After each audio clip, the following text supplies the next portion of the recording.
Say hello, Noah. So, I wanted to talk about how a warm January rain is not good for the garden.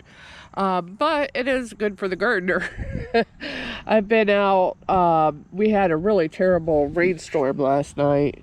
And, the lightning flashed across the sky, and it really rained hard. But the problem is it's 70 degrees today and it's January. Now, a lot of times in January we have a high of 50 or 60, and overnight, we might get 30s and 40s. The problem with that is our plants wake up and think it's spring and start to try and grow again. And then a week or two from now, then we'll get another frost. So, working with that is mainly plant selection. You can't always select. It's got a nice breeze coming, don't it, Noe? Nice breeze coming through here. I'm taking a little break. I'm planting loquat, blackberry. There's a fig in there. I think it's alive still. If it's not, I will replace that in the spring.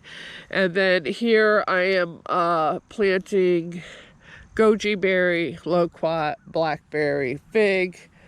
I do have a couple of figs lined up. I'm planting the Olympian fig. I want to see how it does. Now, I've tried several figs. Actually, I think at one time I had more than 30 different kinds of figs that grew out here.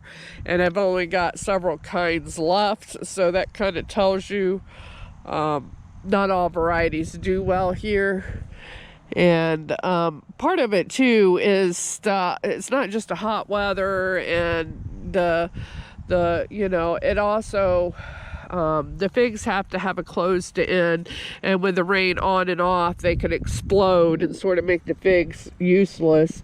And another thing is the we have nematodes in the ground, so it has to be a strong variety that'll stand up to the nematodes, or it has to be grafted out. Now, eventually, when working a property, the nematodes slowly go away when you have a gardener on board, because you have to keep adding organic matter, and nematodes do not like organic matter. And yeah, I know that's not the way you plant a tree with it all choked up like that. I've been taking my paper shreds and putting it in there, and I'm also like picking up sticks and whatever to help keep the tree a little bit, trying to get it to quit leaning a little bit too with the logs in there. But I don't plan on keeping it choked like that forever. And yes, I do know that not planting for weeds is not a smart thing, and that all the grass should be pulled out of here and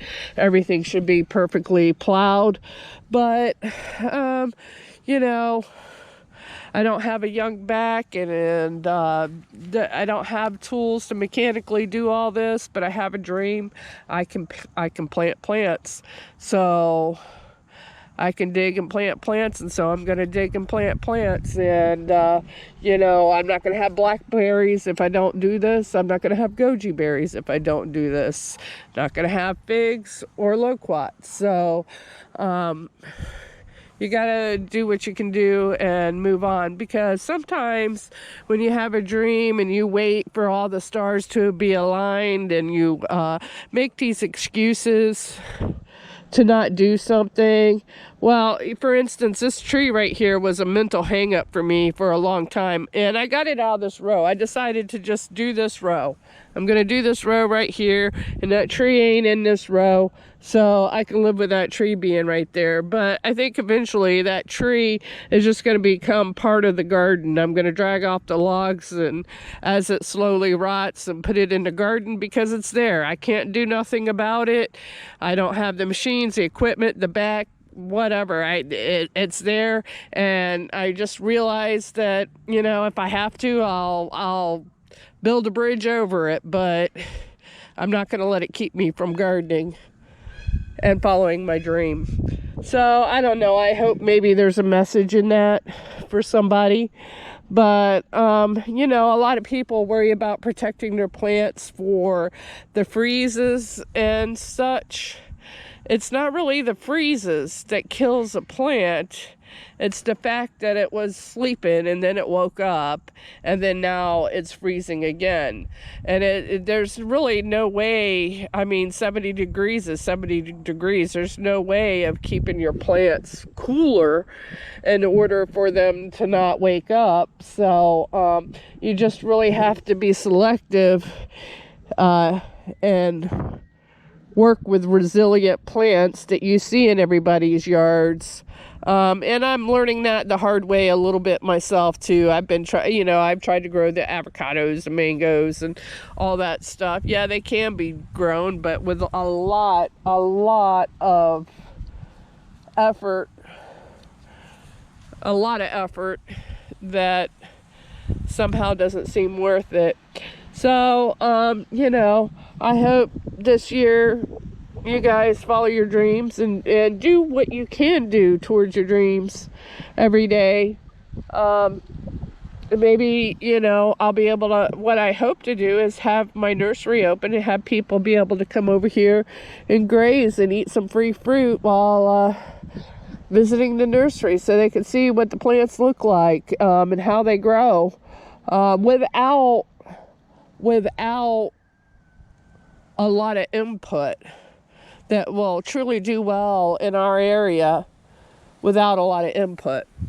So those are my goals and dreams, and thanks for stopping by. You've been a good friend, and that's in the thick and thin.